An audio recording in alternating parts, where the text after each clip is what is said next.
I think the name is even confusing sometimes. I've had kids who compete on it, and they'll say, my dad is Argentinian, my mom is Somalian, I was born in Venezuela, I lived in New Mexico, the United States, and Washington, the United States, and Connecticut, the United States, and then we moved to Singapore, and so I'm a ninth culture kid. And it's not quite that. It doesn't quite work like that. Right.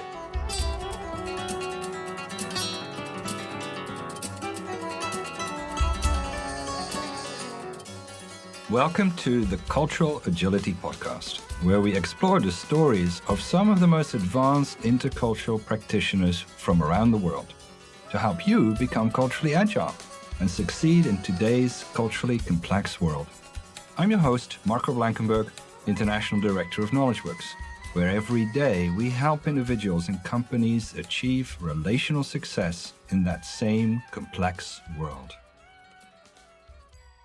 Welcome, everyone, to this episode today. I have the privilege to be with Chris O'Shaughnessy in our studio, and it's fantastic that you're back in the UAE, back into traveling, but that also gives us the opportunity to sit together and record this podcast episode. So thank you so much, Chris, for making the time. Ever since we met for the first time, I've been intrigued by your life story, but also the work you're involved with is so incredibly important and growing in significance in the world that we live in. So we're looking forward to hear more about that. So Chris, why don't you introduce yourself to our audience? Oh, thank you so much. It's thrilling to be back here. The UAE has been a special part of my life for it's been about a decade now. So it's nice to be able to be back. Yeah, I get to work as quite a few different things. I work primarily as a speaker. I also do a bit of comedy, so a little bit of comedian thrown in there, which I'm always very nervous to say, because as soon as you say you do comedy, it raises everyone's expectations. It's much better to keep that secret and then just surprise people. And then hope people laugh. Exactly. Otherwise, you raise the bar too much. And also an author. I've written a book. I've got another one kind of brewing at the moment, and I write for a few different publications and online, and really anyone who will have me. So it's a fun combination. When I try to explain it to people, I end up getting to say that in essence I just get to fly around and chat for a living, which is a pretty great deal. It's a pretty great deal. I can't complain. Well, you do a really good job at it, and we'll come back to your book later on, but that is in and of itself testimony to your ability to tell stories in a funny way as well, and see the humor in sometimes at that moment frustrating or miserable circumstances. So thank you for that. Share a little bit with the audience about your earlier years in life, because I think that has had a significant impact on where you are today in terms of the work you're involved with, the way that you are able to impact people's lives. Absolutely. Well, I am a third culture kid, which I speak on quite a bit. And by that, I mean I sort of grew up a little bit all over the place. And I'm kind of a second generation, maybe even more than that, as far as third culture kids go. And one of the quickest ways, I think, to identify a third culture kid is they usually have trouble being able to explain where they're from. That very simple question that a lot of people ask for TCKs can be quite terrifying. And it's usually a long answer, and mine's not even that complicated, but I think it's fun beginning even further back. I mean, my father is of Irish descent, but was born in Germany and grew up in France for a bit, and then eventually joined the U.S. military, and as so many French, German, Irishmen do. And I was born in the United Kingdom to American parents, and then moved around as I grew up. Spent a lot of time in the UK, and then throughout life added Europe and bits of the Middle East. So that all kind of adds into your background story. And so for me, from a young age, I do remember struggling with trying to answer where are we from, because my accent hasn't always matched, where I am from. That's adapted and changed over the years.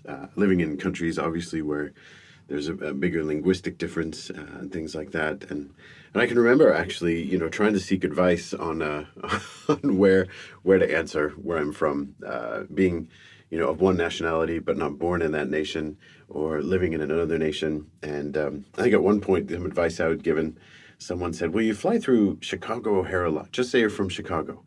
And I remember thinking, well, that's not gonna. I don't know much about Chicago. They're gonna figure out really quickly that I'm not actually from Chicago, because if I meet anyone who is, I'm gonna look really dumb not having any knowledge about it. Right. So yeah, it's from a young age, multiple cultures had bearing on my development, on my experience, on my story, and it was later on that I learned about what the definition for a third culture kid and everything is, and it kind of it inspired me because it brought a lot of clarity, and I realized there are lots of people like me. I mean, I'd gone to military or international schools growing up, so most of the people that I was friends with would fall into the third culture kid category too. And I thought, wow, if they all knew that there were labels and language for us, it might make life a little bit easier. Now, you mentioned a few things linked to TCK, third culture kid. For our audience sake, explain a little bit more. So at what point do you actually become a TCK? One of my kids yesterday asked, so Dad, if both the parents are from the same country and they move to another country, are they a second culture kid or are they still a third culture kid? So what's the package? When are you allowed to call yourself a TCK? Yeah. Oh, it's such a good question. And in fact, I think a lot of the work in the field. There are some marvelously clever people who have been working on this for quite a while, and frequently get together and have strokey beard and scratchy head meetings, and are ever expanding sort of the definition. I think in general, a third culture kid is someone who spent a significant portion of their developmental years outside the country or countries where their parents came from.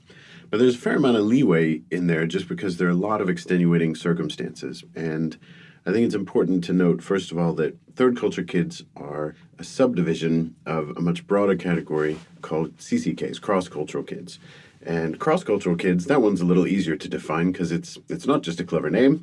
Cross-cultural kids are kids who have a cross-cultural experience. And that can be cross-cultural from their family. That could be, multiracial or multinational parents.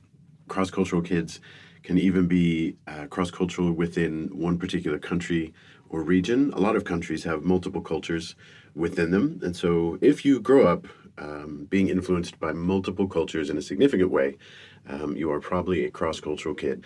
And third culture kids are a subdivision, and the ingredient that sort of adds uniqueness to them is usually a degree of transience. So third culture kids, usually it does involve multiple countries, but not always, but some degree of transience. So very common examples of third culture kids would be military kids, diplomatic kids, missionary kids.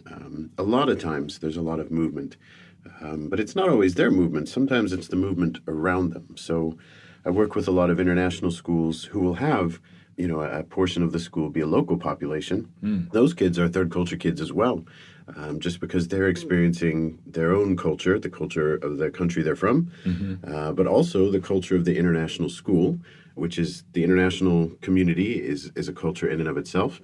And there's a level of transience there because international schools usually have a higher degree of turnover. In the international schools, usually diplomatic or military or missionary kids, they tend to move more frequently. And so even for the local students that stay, even if they don't move, the people around them are moving. So they're still dealing with a degree of transience. So a TCK in general is someone who has multiple cultural influences during their developmental years and experiences a higher degree of transience and transition. So there's quite a few of them out there, and I think the experience it's more widely understood now. There's a lot more work done on it because there's some unique things that come with it. I think even the name. It's funny you ask about would someone be a second culture kid. I think the name is even confusing sometimes. I've had kids who compete on it, and they'll say, my dad is Argentinian, my mom is Somalian, I was born in Venezuela, I lived in New Mexico, the United States, and Washington, the United States, and Connecticut, the United States, and then we moved to Singapore, and so I'm a ninth culture kid. And it's not quite that. It doesn't quite work like that.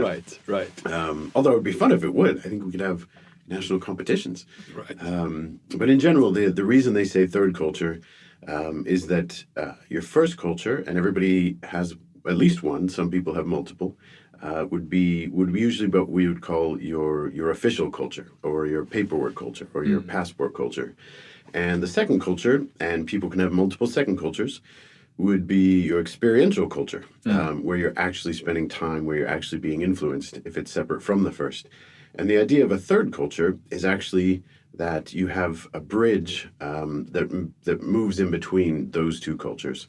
So no matter how many first cultures or second cultures you have, the idea of the third culture is that it's sort of a connection. I think the illustration that I always like to use, because I like imagery a whole lot, is that if you were to think of your cultural identity as being a house, in that house you can have many, many different rooms. And TCKs are an easy example because it's usually extreme and a lot of times divided by countries. So if you have, for instance, I have a British room in my cultural house. I was born in the UK. My natural accent is actually English. I didn't learn American until much later on in life. So as a small child, I was a small British child in a small British village, drinking small British cups of tea, doing small British things. So there's a very English room in my house. It's got a portrait of the Queen, and tea is served promptly at 3:30. There's also an American room in my house. You know, I learned an American accent, and I've been associated with America. I lived there for a couple of years when I was younger. So there's those two. And it doesn't even have to be just a country. I grew up around the military. So there's a military room in my house that's got, you know, an F-16 fighter jet and a load of acronyms that will never be useful to anywhere else outside of the military, but will always be in my head. And even if you stop right there, what it is to be a third culture kid is not that those different cultures, for me, those three rooms, it's not that they all get jumbled together. And so my identity is this warehouse with an F-16 and a portrait of the Queen. And all that kind of good stuff. It's more that the rooms have to be separate for practical purposes for much of the time. And the third culture is the hallway that connects them. I love that. So, for example, I think, I have a student I know who's German but lives in Japan. And so for him, he wakes up in the morning in the German room of his cultural identity, speaks German with his family, has brunch for breakfast. That's his German room. But then he goes to the international school and he takes public transport to get there. So he travels on the metro in Tokyo. And he has to step out of the German room and into a Japanese room because linguistically it's different, personal space is different, values and customs are different. And then he gets to the international school, which is yet another room, which also has to be kept separate. It's in another language with another set of traditions and values and customs. And the idea that he transits through that hallway multiple times a day is really what the TCK experience is, because he can't mix the rooms. If he spoke Japanese at home, that would make a mess. If he used the customs and courtesies of Germany in the international school, it certainly would lower the understanding of the commonality. So he's got three separate cultures that he has to maintain some degree of separation for as he goes throughout his day. So he spends a lot of time in the hallway, and that's the TCK experience. They're people of the hallway, which doesn't sound near as exciting as it should. I wish we could say people of the Phoenix or something so much more exciting, but the hallway works. We're hallway people. That's really helpful. Now, TCKs grow up. So do they get a new name when they get adolescent, or because they're not kids anymore? How do you deal with that? That's true. There's a surprising amount of upset about that in certain circles. People sort of resent that we put the word kid on there. I say we. I take no responsibility. That was people far more clever than I. I think what we're seeing now there is that I hear the acronym TCA used a lot, third culture adult, or a grown TCK, and I think one of the things that I really appreciate about the kind of the experts in this field is that they're working constantly to sort of, to use their words, to expand the tent. Because the reality is, even in the original definition, it's experiencing multiple cultures during your developmental years. I think you can easily make the argument that for most people, what isn't a developmental year? I mean, you obviously do a lot of developing in childhood and through adolescence, but adults obviously are constantly developing as well. So I think there's definitely room for and a lot of validity in the idea of third culture adults. Some of the experience is different. If your formative years have multiple cultural inputs, that causes some differences rather than if you had a monocultural upbringing and then moved into cross-cultural. There's some differences there, but there's also a vast amount of overlap. So I think There really are. The concept of third culture adults is incredibly valid. And I'm asked a lot when I speak at schools to parents. One of the most common questions is just that, is they'll hear about, the characteristics of third culture kids, the challenges and strengths that come along with that experience. And 100% of the time, they then ask, they say, "That's great. I'm glad I help. I understand my kids more. But me, what about me? Yes. Tell me about me." Yeah, I've met a few, 60-plus-year-old TCKs or third culture adults, and when they start telling their story, oh yeah, my parents moved for whatever reason to this and this exotic country, and it's fascinating to hear their stories. Now, in terms of your story, the fact that you were raised a TCK, you now have drifted into working with them. You are a world expert actually on this subject, and I can't help but think there must be a connection between your upbringing, what you've experienced there, and the desire or the direction that you've moved into to come alongside other TCKs. Is there a motivation from your upbringing, something that you might not have gotten, that you want to give the TCKs of today, or something else along those lines? Yeah, I think, I there's a story I put it in my book, and because it was kind of a defining moment, and I was quite young, but it was the first major move that I can really remember. We'd moved a few times, even when I was just a wee baby. But the first one that I can really kind of recall details from, I was in primary school, and we moved from a little tiny village in the UK called Fressingfield. And if you get bored, you can look it up on Google Maps, and there's very little there. It's just a tiny village amidst a lot of fields. And my family was living there. My dad commuted a long way to a military base, had a good hour or so drive every day back and forth. But I grew up in this little village. It's where I started school, and it's why my original accent was British. And we lived on a tiny bungalow surrounded by sheep and fields, and that was life. Our school had, maybe 100 students and some sheep, and that was about it. And then we moved from there to Las Vegas, Nevada, which is vastly different. Wow. I went from a school of, 100 children and some sheep in a village to a school of 3,500 with no sheep in a desert. And I can remember, a lot of the advice and everything, and everyone just kind of assumed, well, you're going from the UK to the US. The language is the same. You'll be fine. I would submit the language is only barely the same. There's more differences than sometimes we realize. But beyond that, there's so much cultural subtlety that was different. And doing that as a small child, I can remember my first day of school being incredibly caught off guard by the Pledge of Allegiance. I got to school, and first of all, I looked ridiculous because fashion worked very differently. In the U.S., this was the early 90s, and in the U.S., neon colors had only just been invented. And so, they were everywhere. Everything was bright neon. Everyone looked like they'd been attacked by a giant highlighter. And the 90s didn't come to the UK until 2005. And so for us in the UK, we still in the 90s dressed like the 70s. So I arrived, in very tight-fitting clothes in non-neon colors. I stood out like a sore thumb. And I sounded different. I had a little British accent. And I get to class, and everyone's running and screaming and yelling. And then the bell rang, and there was silence, and everybody simultaneously, without saying a word to each other, turned to the corner of the room, and everybody put their right hand on their heart, and they began to recite the Pledge of Allegiance, which is just what was done in American schools. I think it still is in some places. But as a small British child, I had no idea what was going on. I didn't want to look stupid, so I stood up because everyone did, and I'm left-handed, so I put my left hand on my heart. I didn't know that was a cultural no-no.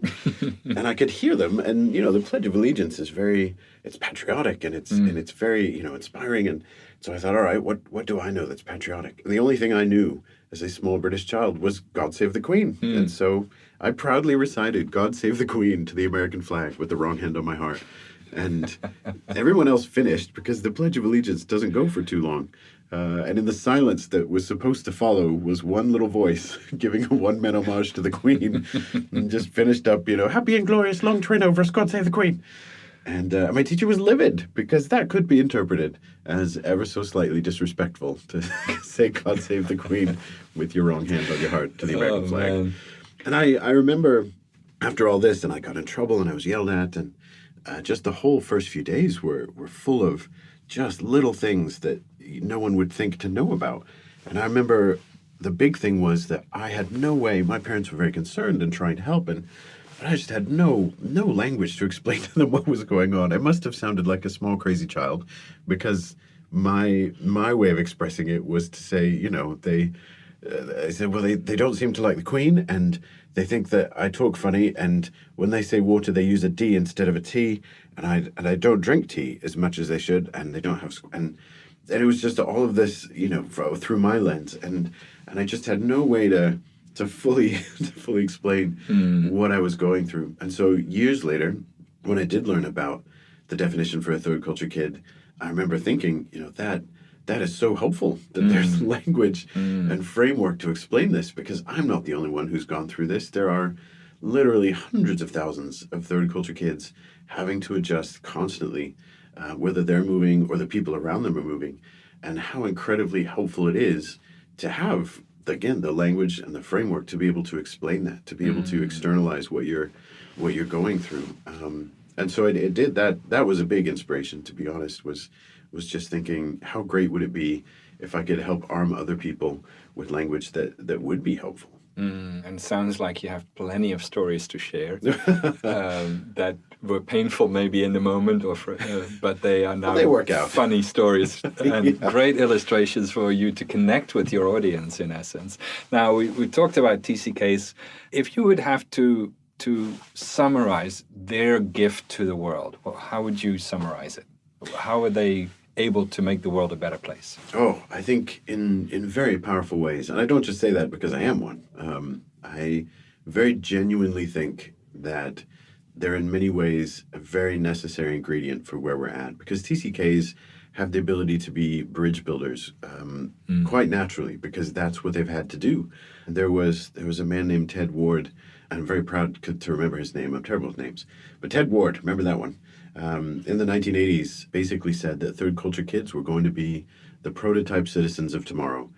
And I think we've gotten to the point where that's today, because as the world continues to globalize, what we see more and more is that the challenges that we know TCKs face, everybody is now facing. And the strengths that TCKs have, everybody now needs. So in many ways, TCKs are just a little preview of coming attractions. And it means that what they have to offer is a wealth of experience, a wealth of empathy, and the ability, again, to be bridge builders. They have to live in an advanced sort of globalized world that everyone else is soon coming to. And very simple examples. I mean, things like conflict resolution is usually a struggle for third culture kids, because if you grow up in transience, you don't really have to deal with conflict. When I was a kid, I realized if I got in a fight with someone, I didn't have to fix it, because if I wait a few months, they'll move or I'll move. And so you just learn avoidance. Very interesting. You need a lot more than avoidance to get through life healthily. So we know now that it's not an organic part of third culture kids' growing up experience to learn conflict resolution skills. So we have to teach them far more intentionally. But that's crept into mainstream culture. I mean, one of the big things social media has done is it's meant that everyone is now struggling with conflict resolution, because everyone can make relationships disposable. Because if you don't like what someone said, you can delete it or unsubscribe or defriend them. And so something we've known about TCKs for a while, that we need to spend more time on conflict resolution, is now applicable to everyone. Fascinating. And there's a load of areas where that's true. Yeah. Other things that you notice about TCKs, I've heard parents, for instance, complain, my kids are not as Brazilian as I am, and it's frustrating for me, or my kids are not as Dutch as I am, and I wish they were. What would you say to parents like that?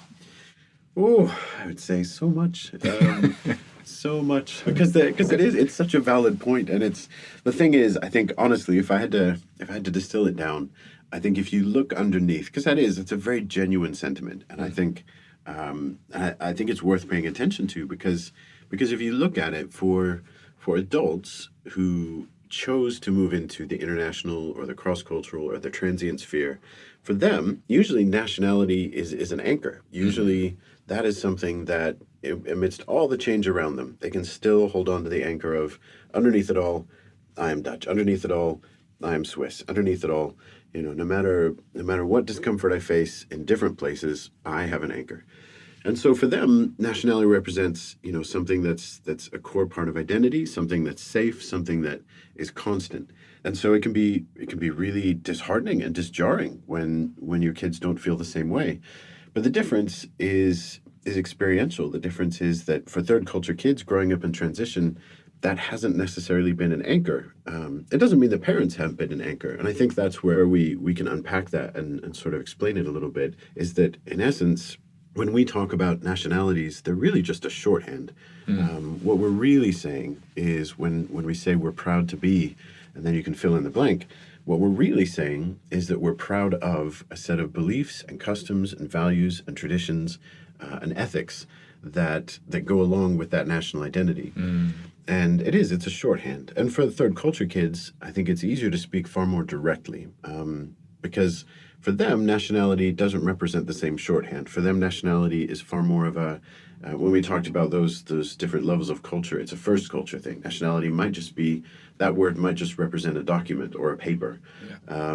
It doesn't mean they don't cherish or share or haven't been brought up in the values you're giving them. It just means they assign it a different shorthand. So I think with third culture kids, a lot of the time, the onus is on parents to not use shorthand, but to be far more direct, to say we value hard work or independence or community or, whatever it is that may be. And our traditions are this, and we celebrate this holiday because it represents this. It requires some more direct explanation, because deep down, that's really what parents are saying is, I want to propagate, my set of beliefs and values and customs and ethics.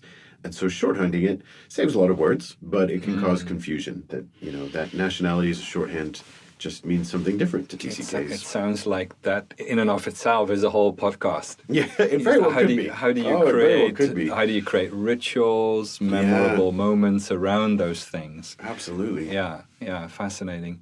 Now you joined the Intercultural Intelligence certification just a few years ago. You're already a globetrotter, talking to thousands of people around the globe about TCKs, to their parents, to their educators, etc. Why join the Intercultural Intelligence certification? Well, I think one of the things that you get out of the ICI is that it helps with a phrase that I stole from a professor, but I'm just going to keep peddling it because it's such a good one. And he said that one of the greatest things that you can do to enrich your life and the lives of those around you is you can learn to process intellectually what you do intuitively. And I think that is the incredible power of ICI. That is the incredible power of what you do here at KnowledgeWorks, is that it is able to provide framework and language so that you can process intellectually what you know or even don't know intuitively. And I mean, and that's been important to me from the very beginning. The idea that the language of and definitions of a third culture kid can provide clarity. It's not just clarity, but it's providing, again, that bridge so that you can have intellectual capacity to explain something going on intuitively. And so between, on the ICI journey, everything sort of revolves around and points back to that. The idea that you can learn to process intellectually a lot of what you do or what those around you do intuitively. And the beauty of that is that using those tools, using ICI and 3 colors and 12 dimensions and all of these different tools, they help you take a lot of times something that would be internal, something like intuition, and externalize it. And once it's moved through that, once you can put it into a framework and give it language, then it can be taught, it can be refined, it can be shared. And all of that, intuition is very powerful, but intuition can't be those things. Intuition can't be taught, it can't be shared, it can't be refined. Intuition remains internal. It's still very powerful, but it's so much more powerful when it can be brought into the external world, when it can be taught and shared and compared and contrasted. And that is, I think there's so much power in just that shift from intuition to intellect. And that is precisely what ICI was able to do. It added an immense amount of power and tools to that aim, to be able to bring things so they can be shared and taught and refined. Now, you have lived a very intercultural life as a TCK. Could you maybe give an illustration of bringing the ICI language together with your own life's journey? Was there like additional, like, now I get it? Or it's like, oh, now I know why this was so messy or this worked out so well? Or Oh my goodness, absolutely. I mean, easy examples that I remember seeing almost right away, even after learning about the three colors of worldview, we're just being able to appreciate that we absolutely value things differently, and that lens runs everything. And so it helped me understand as I traversed the world. There were things I picked up intuitively, different countries I'd been to where you realize, even down to high context and low context, whether people speak more directly or not. I for whatever reason, the British part of my upbringing hit very strong. I think it's because I went to that little tiny, very old-fashioned British village school where politeness and manners were of the utmost importance. And so, and that in my worldview, it holds up. That's a very high value. Whereas for other people, honesty and directness are very important. And being able to, again, put naming and words to that is understandable. It makes things more relatable, because then I can understand that actually, if I'm not careful, I can be really frustrating to people by being far too indirect, because I read between the lines. I would speak, low context. I would never come right out and tell someone, well, that project is terrible. I would say, well, it's not what I would have done, and expect that they just can pick up that that's what I mean. I'm just not going to say it. Yeah. And realizing, everything from the three colors of worldview to, again, I love the 12 dimensions as well. It helps you realize and put name to those differences. I mean, time is such a good one to understand throughout the world, and even that comes down to a value assessment. Do you value, are you respecting people by being punctual? And in many parts of the world, that's absolutely the case. But in many other parts of the world, you're respecting people by putting relationship over time. You're saying you're more important than what my schedule says, and those work fine when everybody is thinking the same way. But when you have to traverse them, that's the fun part. And it helped me assess, some of the strain that I would feel when I was in a mix of those two worlds, where I'd have people who I'm like, oh, I need to be on time to meet these people. If I'm late, that will be very disrespectful. But the people I'm with now, they value relationship more than schedule. So if I leave them, it's not going to be a good excuse to say, well, it's 9 o'clock, I must go. They would think, well, how rude. That's no matter what you do. Yeah, it's going to be difficult. And so if nothing else, it helps you plan ahead a little bit. It makes you realize that maybe the tight scheduling that you could pull off in some places, you have to buffer it more in other places if you're going to make allowances. And so, yeah, I think even just in my personal life, let alone professional life, again, it's brought so much clarity to explaining things intellectually that maybe some of it I picked up, intuitively, but some of it I didn't. There's a lot that I've been to 105 countries, and I'm still caught off guard. There's no way to ever fully grasp or comprehend or master anyone's culture. I don't know if we can even do it on our own. And so any tools that will help you traverse all of that, I think are so useful. Well, you mentioned earlier on that no matter how old we are, we're always in a developmental year. Yeah, absolutely. And being a cultural learner is one of those developmental things that happens, hopefully, until we die. Yeah. Now, hearing you talk about the tools, the TCK language was a helpful way to open up a conversation, to probably settle things in people's minds, in their hearts. The ICI language also around the three colors, the 12 dimensions, etc. But you also mentioned something that I want to pick up on, is that whole idea of you intuitively learn to navigate those situations.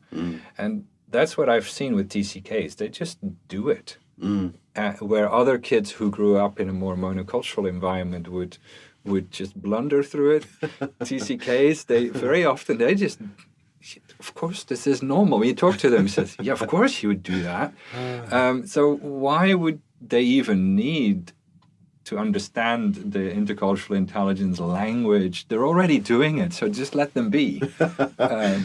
Well, I think it's very flattering, and I would love to say that TCKs are just, well, they're just smarter people, but it's not that. I mean, in all honesty, it's a survival technique, and I think underneath a lot of that is empathy, and I speak quite a bit on empathy because it's in some ways it's under threat. I mean, there were studies that looked at and said that empathy has declined about 40% in the last 30 years, which is a pretty huge decline. Wow. The ability to be moved by the feelings of other people, if that's being muted, that's going to have a lot of effects. In fact, I think, in all honesty, a lot of the discord that we see around the world now in loads of different areas would chart pretty exactly with the decline in empathy. And third culture kids tend to be more empathetic, mostly as a survival skill, just because to be able to fit in, you have to be moved by the feelings of others. When you arrive in a new place and you're the new kid, you have to figure out so much so quickly in order to belong. I mean, it's the pecking order, the social standing, the customs, the courtesies, who has the power, what's respectful to do, what's not respectful to do. There's so much minutia that you have to adapt to. And so they tend to be empathetic because that is an easy way to read that, is if you can be moved by the feelings of others around you, then if that radar is always on, you can figure out that, oh, just because it was okay, to just blurt out my opinion in my last school, actually this school that I'm at is, you have to be very respectful, you have to be quiet, and you have to wait until you're called upon. And I mean, little things like that, even to bigger things, to forming a friendship group. So empathy is a survival skill for third culture kids. They have to have empathy to constantly adapt, and that empathy makes it, as you said, it comes off as far more intuitive to them in cross-cultural situations because they're empathetic, because they're just used to reading what's around them in order to fit in. But I think adding on to that, I mean, you're right, like it's a great skill to have, and their upbringing has given them, has honed their empathetic abilities so they can do that. But again, that stays just as intuition. And I think for third culture kids, the power of things like ICI is just that. It can move that intuition into something intellectual. And that's what the world needs. I mean, again, the world moves closer to their experience. And so tools like ICI help unlock all of the potential that TCKs carry around with them. And there's a ton of potential. The lifestyle they've had, whether it's born, and some of it is born out of pain. It is not easy constantly having to be the new kid. It's not easy constantly having to rebuild your social structures. Some of it is born out of difficulty, but it builds a resilience that everybody is going to need. I mean, even down to the simplest level of identity. Identity has been a struggle for third culture kids because it does require different language. It's not as simple as just saying, "Rah, I'm British." They have to explore a lot more. But everybody does now. I would argue that globalization is causing a lot of identity problems. I think that's another factor that we see in how divisive things are getting. Globalization a lot of times has some very contradictory statements that it throws out simultaneously. We want to preserve native cultures and traditions and heritage, but we also want to put aside our differences and come together to tackle global problems. Those are actually two very different things. If you Different want to preserve, processes required. Yeah. and we throw it out all at once. And to navigate that is going to take people who can be bridge builders, people who are empathetic, people who their life experience can be translated. Because intuition will remain internal, and it's one thing. It's a good survival tactic. The TCKs can do it, but how great if they could take that and externalize it for the use of everyone. It's interesting you mentioned that, because one of the things we do is we offer scholarships to young adults, late teens, who have that intuitive skill set to navigate between cultures and even to create culture around them. And we've seen that as we've now had multiple teens to go into the big world who've gone through that program, that they often, it doesn't just bring that sort of structural or academic understanding of why this works and why this doesn't work. But also I've heard them tell stories where they say, I can finally explain it to other people. Yeah. I now have a language to say, well, if you do that, here is what you're going to trigger. Yeah. But if you choose the other option, here is what you're going to trigger. And they can actually explain that to people. So they actually, their skill becomes more transferable. Absolutely. And what an incredibly powerful thing, just because not only is it something the world needs, but how freeing is it to be able to explain why you do what you do. I mean, that opens up into issues of identity as well. I think those sort of tools, they're not just beneficial to the people around TCKs, but I think it's beneficial for TCKs. I think it provides bridges inward to them as well, for them to feel more understood. Excellent.